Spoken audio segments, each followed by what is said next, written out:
Olá, esse é o trabalho sobre brainwriting, forma eficaz e simples de coletar ideias inovadoras. A equipe é composta por Guilherme Carneiro de Farias e Tamires Lopes das Mercês.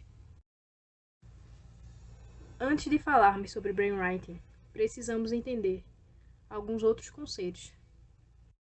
Os conceitos de divergência e convergência estão bastante ligados à prática de design thinking. Divergir é o ato de se afastar de um ponto em comum. Já convergir é o ato de ir em direção a esse ponto em comum. E como isso se relaciona com o brainwriting?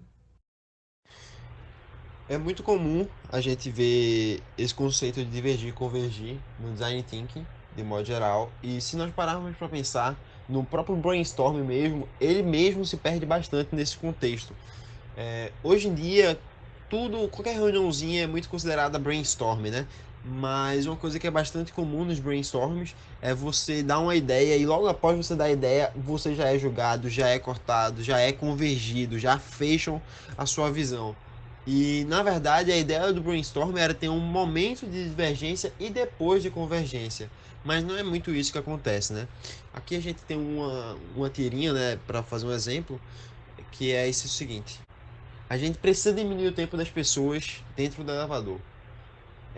É o problema a ser dito, né? Algumas pessoas deram mais velocidade para ser mais rápido, subida e descida. Outras pessoas deram mais elevadores, né? Para que assim as pessoas não tivessem que ficar entrando no mesmo elevador, esperando descer para pegar alguém e subir depois. E a outra pessoa que falou, vamos colocar espelhos. E essa pessoa foi julgada, né? De forma trágica, mas foi julgada. E por mais engraçado que seja, isso é um caso real. A, a solução que deram na época foi colocar espelhos, foi agregar valor ao tempo dentro do elevador. Essa agregação de valor fez com que as pessoas ficassem mais tempo no elevador de forma saudável, seja se maquiando, seja arrumando o cabelo, arrumando a roupa, mas de forma mais natural. Aqui vemos 3 princípios retirados do livro Applied Imagination, de Alex Osborne, que são bastante simples, mas que ajudam bastante numa reunião de solução de problemas. O primeiro deles é adiar o julgamento, ou seja, deixar a convergência para depois. O segundo é quantidade gera qualidade. Quanto mais você tentar, maior a probabilidade de dar certo. Quanto mais ideias forem sendo dadas, mais difícil vai ser para criar novas soluções. E é assim que ideias inovadoras começam a surgir. Audição ativa. Esteja sempre ouvindo e prestando atenção. Como não existem julgamentos, você não precisa se preocupar com o que os outros pensarão das suas ideias. E também não precisa se preocupar em achar defeitos nas ideias dos colegas. Mas enfim, o que é o brainwriting e como ele funciona? O brainwriting foi criado em 1968 por um alemão, e essa técnica específica de que vamos falar agora foi batizada como 635 Brainwriting. E por que 635? São 6 rodadas no total. Cada rodada tem 5 minutos de duração. Em cada rodada, os participantes têm 5 minutos para escrever 3 ideias em um pedaço de papel. Ao final de cada rodada, os participantes passam esse papel ao colega à sua esquerda.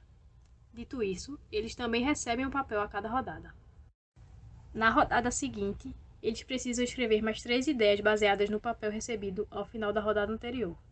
Ou seja, eles precisam escrever 3 ideias baseadas nas ideias anteriores de seus colegas. No final desse processo, o grupo terá gerado um total de 108 ideias em somente 30 minutos. E vale ressaltar que de um modo completamente colaborativo, onde todos participaram de forma igual na criação das ideias. Agora, ao saber como é o processo de geração de ideias utilizando a ferramenta Brainwriting, vamos mostrar o passo a passo de uma reunião, do começo ao fim, utilizando essa técnica. O primeiro passo, ou a primeira etapa, é a apresentação do tema, onde o moderador deve apresentar o objetivo do Brainwriting, onde uma boa ideia é manter o conhecimento dos participantes nivelados, é fazer uma retrospectiva com personas, insights e dados. O moderador também pode fazer algumas perguntas relacionadas ao tema para instigar a criatividade dos envolvidos, com cautela para não influenciar nas suas ideias. A segunda etapa é a geração de ideias, que é aquele processo das 6 rodadas que já falamos anteriormente, onde o papel do moderador é coordenar o processo e manter o silêncio enquanto as rodadas acontecem. A terceira etapa é a divulgação e votação. Ao fim do processo de geração de ideias, cada participante deverá ler em voz alta as ideias que se encontram no seu cartão. A partir disso, as melhores ideias são escolhidas por meio de votação.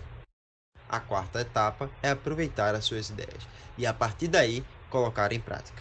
Entre os benefícios do brainwriting estão todos aqueles benefícios falados anteriormente. Ele adia o julgamento. As ideias só serão julgadas no final do processo. Existe uma maior quantidade, né, um grande número de ideias em pouco tempo. A audição ativa, né, as ideias já foram dadas, não precisa ficar julgando ou pensando. Então você sempre se concentra no momento em que alguém está lendo aquela ideia, porque você não precisa julgar, você não está pensando na sua ideia. E também, outro ponto interessante é que ajuda os introvertidos, aquelas pessoas que têm vergonha de falar, se comunicar de forma escrita às vezes é mais fácil para essas pessoas, então também ajuda nesse ponto. E assim como o brainstorm, o brainwriting também tem outras formas de fazer. A gente apresentou aqui o 635. Porém, existe outra técnica bastante conhecida, que é o plano cartesiano de impacto por custo, onde o impacto é o nível que ele vai gerar para as pessoas, o valor que ele vai gerar para as pessoas. Já o custo pode ser o custo financeiro, mental ou tecnológico. A gente pode mostrar aqui nessa tabela que existem meio que quatro áreas, né? A área onde o custo é elevado e o impacto é alto, a área onde o custo é alto e o impacto é baixo, ou seja, não é tão viável. A área onde tem baixo impacto e baixo custo, talvez sirva para alguma coisa a curto prazo. E existem aquelas ideias que são de altíssimo impacto e de baixíssimo custo. Um exemplo dessas ideias seria aquela ideia do espelho dentro do elevador. Espero que vocês tenham gostado do vídeo. Obrigado e é isso.